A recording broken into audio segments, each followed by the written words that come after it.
Ítach. Inspiráideach. Cardio. Spree. Creative, innovative. Spatial. Ceapan go sé sprúil agus simú agus anna bhála gatainna. Tá Google Fearhouse atáceach de thuirt don Creative Tech Fest a rís inniu. So seo an carú blion atá Creative Tech Fest an seo in nifig Google bailile lia. Agus tá fás agus fearbert ó blion go blion agus sin just go híntaach le feicáil. Aniu táid ag balú le chéile chun ólam faoi an technoliacht agus cadhéon sé le gatainna. Tá technoliacht ítach. Níl éon rud amháin na seasan amach. Sa déanamh mar teisnis tá sa séomh líon.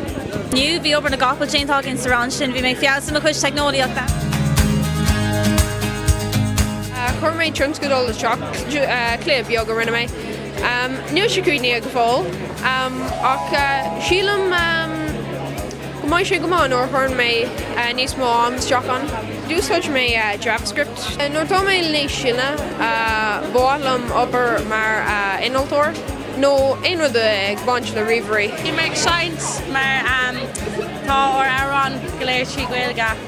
Tá muid anródú las cúna bh thuirt an chlór tech space mar go dtugann sé deist do daine óga skillin na tábhachta a fálam an seo in áit a bhíon sprí leis an bhlam. I just think it's very important for people this young to see how fast technology is advancing. So this is where it is when they're this age, so when they're old enough to be, working here, it'll be so much further. Tá sé anna dhéastar fad, tá sé anna nua aimseir fad. Is má mé an solt agus anna bas an lá, just áisiúnta é bheith,